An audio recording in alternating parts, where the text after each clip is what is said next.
So in this video we're going to walk through the full features of the Q series using the Q Pad app. I'm going to tap and launch that app here. When your iPad is attached to the Wi-Fi network in the building, then you will see the name of that device. You can then use your finger to select it and then click connect. You will then have the option to log in as basic, standard or admin. On most of our installations you will be using standard. And then that brings us to a screen that looks like this. The only difference normally with a standard user and an administration user is that they might have a few mixers on this right hand side that are greyed out. That's mainly down to the fact that they might be linked to the setup of the installed system. For example, it could be that we have the induction loop on one of these mixers and that's set to British standard, and so any adjustments to this would mean that it's no longer at British standard. But apart from that, you now have access to the full QU digital mixer via this iPad. So in this section here we've got all of our inputs, which in this case is 16, but if we were to connect if we were to have a larger desk, then that might be more channels available, but we're using a Q16 today. So you've got all of your inputs here, and then on this right hand side is your output section. So most of the time when you're live, you want to make sure that the left right is highlighted in blue there. You've also got your effects send. For more details on how to set up effects, there's a separate video that we've recorded to show you how to do effects. You've also got your mixers here. So if I click on that, if I tap on the mix change there, so this is our sub mix. You've got your loop mix there, your stream mix, and then you've got mix 4. Mix 4 in this case is our foldback monitors, and so this is what inputs are going to our foldback monitor. So again, most of the time we want to be mixing using our left right. So for more details on how to set up a foldback, we've done a separate video on that as well. So let's look at how we control an input. So the first thing we do is tap on the channel that we want to adjust. So in this case, Vox 1. And then as you saw, the this section at the top then changed. So everything that we make a change in here affects what is selected in green in this one here. So if I tap another channel, I'm now changing this channel here, or Vox 1 there, changing that one. So in the first section, the inputs, this one here is at the moment selected as local, but you may see the option of USB, D-Snake or USB-B being used. That depends on your installation. The D-Snake is when we're using a digital stage box, so if you're expecting something to be plugged in via a digital stage box, then that would need to say D-Snake. But if it's going in a normal stage box or straight into the system, then that would say local. The next thing that we need to look at is the gain. The gain is the overall volume that's going into that system on that particular channel. So in this case on Vox 1, I'm speaking into Vox 1 microphone now, and we need to set it up so that when the slider here is at 0, we've got enough control on it that we can turn it up a little bit and turn it down, but at 0 it sounds about right. So for example, if when the slider is all the way down there, this microphone is way too loud, then we need to come to the gain and turn it down a little bit, so that we will then be able to turn the slider up to 0. For this microphone, I'm going to take it up on this system so that it's bouncing at about 10. Here, look on the gauge there. Just quickly moving through delay, we don't tend to use delay in most of our buildings. The ducker or the FX insert, there is another video, like I said, about looking at effects. You've got this box here, which is quite useful. If you tap the white box here and tap that, you can give that channel a name that's more appropriate. So if it's a vocalist, you might give it their name, or in this case, if it's always going to be a vocalist but a different person, then I've just put Vox 1 in that case. If we use the arrow here, we won't use any of these settings. These have all been installed for you. The next item we're going to look at is the gate. We're going to use a gate when we want a microphone to switch off when a signal is below a certain level. The example that we quite often give is that we might have a microphone that is pointing back towards people that are seated, maybe a choir, and they are discussing what song they're singing next, but we don't want that to be picked up by that lectern microphone. So I'm just going to position this Vox microphone here, pointing away from me, and as I speak, we're going to just set up a gate for that scenario. So first thing we do is press the in button there on the left hand side, and then lights up green.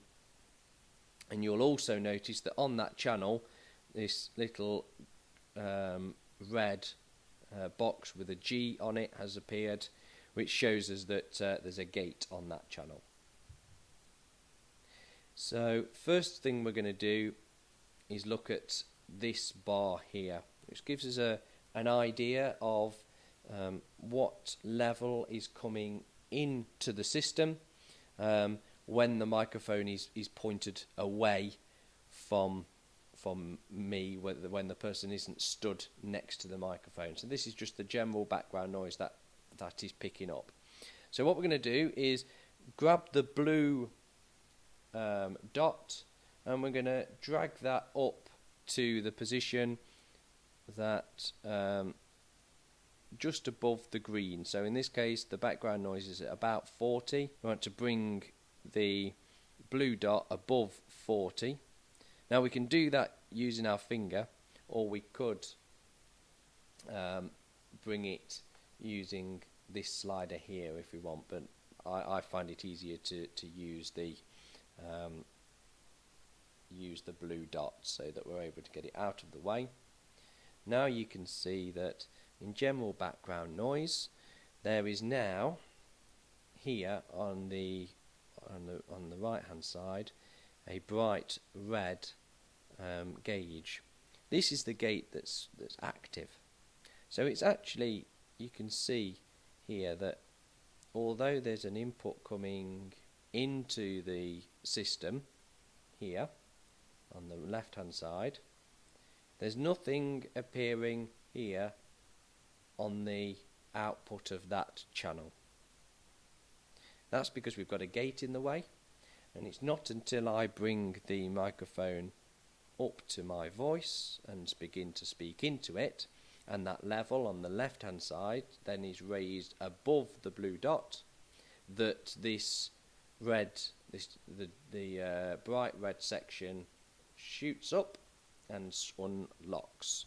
Now this is quite a overactive gate, so what we're going to do is just tweak it down a little bit. So then when I speak down here with the microphone away from me, the gate is on and that channel is off. But then when somebody walks up to that microphone, speaking even in a quite quiet voice, the gate is still going to be on. So that lets the channel, lets that level through here to the output here. So that's a gate. The main things we need to remember is that we need to switch the gate in if we're going to use it. Look at what the background noise is. With the microphone not being used, look at where the background noise is.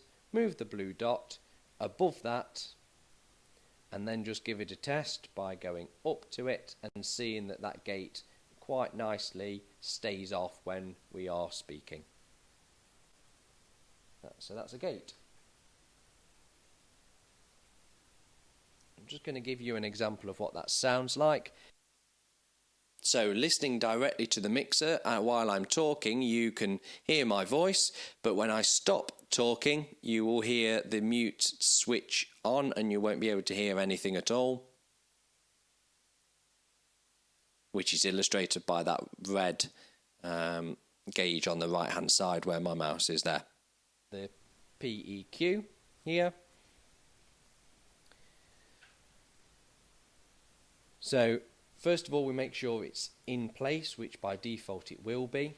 We might have set some levels up for you, and some EQs, but for things like bands and that kind of thing, we won't have set anything up. So there's two ways of going about this. First of all, when it comes to a band, I would suggest that the first thing that you do is tap the library button, which is here, and then choose from the factory default. It gives us a nice start, means that we've got some basis of something to work off. So in this case, that one is a generic vocalist, so we've got a vocalist, a male vocalist or a female vocalist, and we're going to just recall that EQ, and then we're going to click close library here. So that's given us an EQ. So let's just have a quick listen of the difference. So first of all, I'm just going to reset the EQ to a flat EQ, and let's have a listen. So a flat EQ sounds like this, and then we're going to go to the library, recall a standard vocalist, click the recall button in green here, click recall, and that's the difference, the EQ difference on that, which just gives you a nice basis for this vocal. Okay, so you've also got other presets, you've got different instruments which will give you a good idea of where to start. So that's a first thing that we want to do, is look at the library. Once we've sorted that library, then we might want to make further adjustments. So for example, we might want to, the first on this left hand side here is the high pass filter. If we tap that one in, that's this purple one here, so we can drag that across. We might want to drag this across, particularly in systems where you've got lots of vocal microphones on say a hollow stage. Vocalists are very rarely going to get down to the very low levels, so the 200 hertz mark or below. So we can move that slope sort of to that sort of level, and that will reduce any stage rumble coming up from a microphone stand. You've then got 4 other options of EQ that we can adjust, and we can do that by grabbing the one that we want to adjust, and we can either create a peak or a trough in that particular area of the system, of the EQ, and we can then use this slider here to adjust how deep, how shallow or how wide the that particular notch is. So this is particularly useful most of the time if you're just doing some adjustments to turn up the middle, or if you're wanting a little bit more treble on somebody's voice. So the T's, the C's, the S's are come through on these top sections up here. So we might want to create a peak there by moving those up. So I'll give you an example of that. So moving on to this mic here, if we create a peak in this area, we will then hear that as I move it further and further up, the T's, the C's, the S's are really amplified and a little bit uncomfortable. Whereas if I create a dip in that area, there's very little T's, C's and S's, because as I move that around, you can hear that it's affecting my voice. Equally, down at the bottom end, you can cut a lot of bass off the B's, or you can increase them by increasing the B and the D. But this does reduce the definition of somebody's voice. If you're experiencing feedback, you can use the PEQ to, first of all, turn that channel up until you begin to get feedback, until you get the first tone of a ring. It might be that you get somebody just to speak into the microphone, just go 1 2 like that, so that they get a ring. As they get that ring, you can then use one of these to work your way up or down the spectrum until you find that ring stops. Get that to the exact position, and then you might want to slightly narrow it if you can get away with that. Some buildings that are more resonant, you might need to keep a wider band, but keep moving that until that ring's gone. You can then bring that back down to 0, which then gives you enough that if you just need to raise it up quickly during the service, you can do. Moving on from the PEQ to compressor. Again, to switch this in, where we need to press the in button, and it then becomes active on that channel. A compressor is used to push down the overall level that's coming out of the system from that channel. This is particularly useful if you've got either a powerful singer or a powerful speaker who maybe fluctuates on the level that they are singing. So you don't, rather than constantly having to keep your finger on that person's slider as they sing louder in different songs, what you can do is have a compressor. Equally, if you've got this on a lectern microphone, which we tend to set up for you, that gives you the ability to have a softly spoken person come up to the lectern, and then somebody who is used to pronunciating their words and projecting their voice, and without you having to adjust the overall volume. So let's give that an example here now. So we've got back to the vocals now.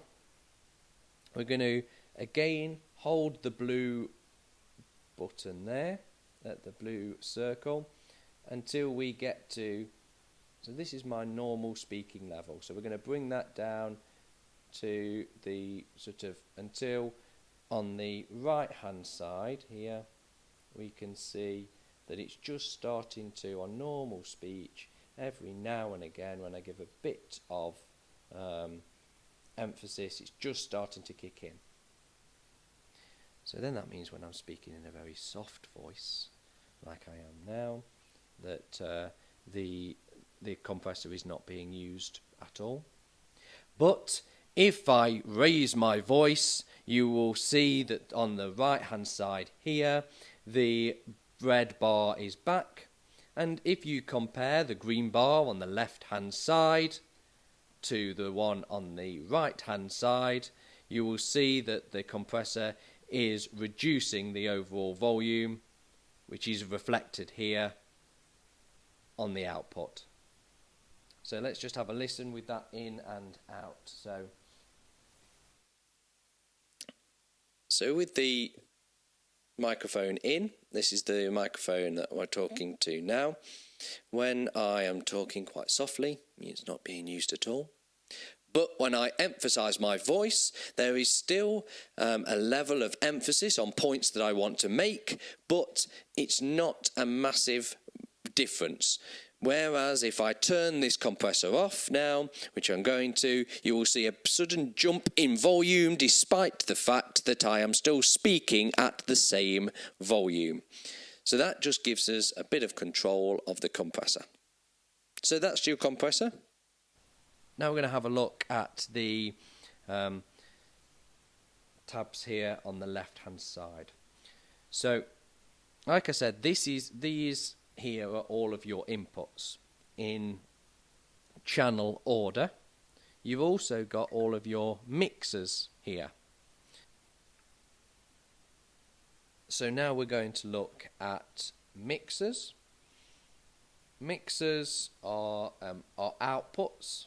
So these will be labelled differently on your system, but we're just going to give the examples here. So here on the bottom we've got mix 1 to 4, which will be labelled differently on yours, but mix 4 here doesn't have a label, but we're going to, so this is the one we're going to have a look at here, and this is one we're going to be using in our demo later in another video for our foldback. So mix 4 here, we can tap here at the top and give it a name. Let's give that one foldback. You are limited to 6 characters on each label as well. So as you can see, that's now, as I've selected that mix in green, that's changed the top here to something different. So you can change the name. You can also press the arrow. So looking at here, we've got this mix 4, which is a post all. You can see here post all. That is by default how we install the system. That means that all of these mixers, all of the adjustments that we make are in comparison to the main left-right mix. That means that when we're mixing live, we mix using the left-right tab, everything else. So therefore, if we turn something down or we mute something, then it will turn something down or mute something on all of those channels.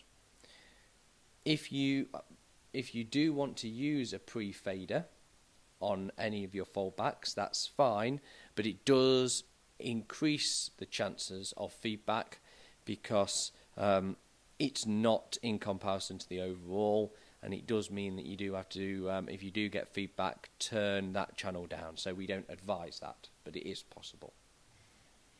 So again, you've got on this left hand side, you've got PEQ.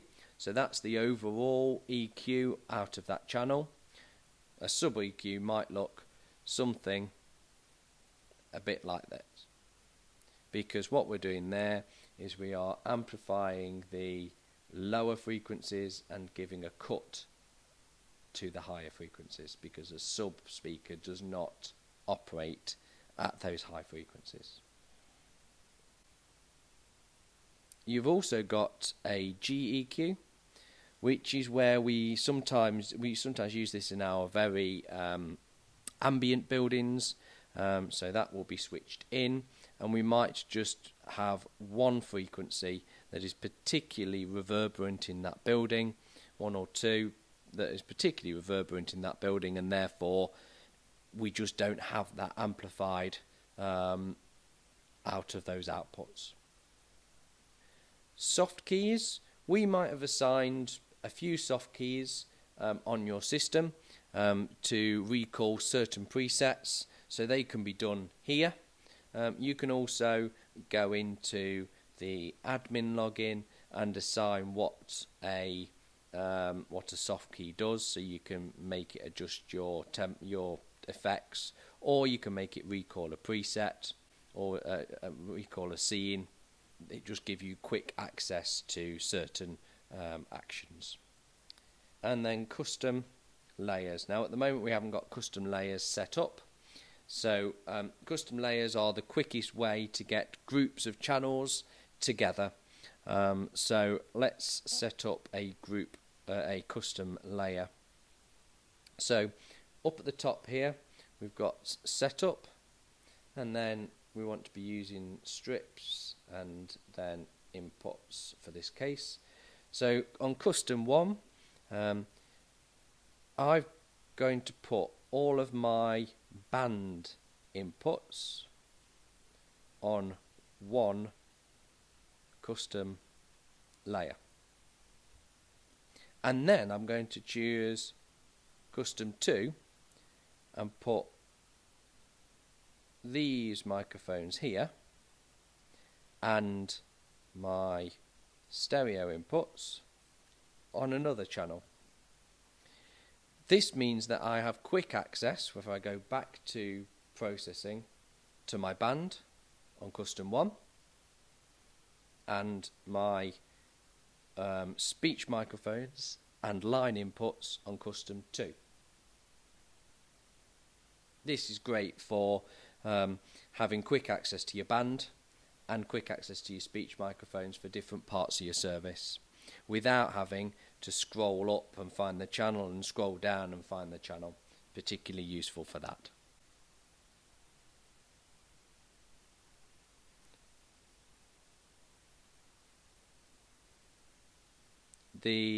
While we're on this section here at the top, to log out as a standard user, you go to Home, User, and then you log in to the basic user. That will then log you out of the app.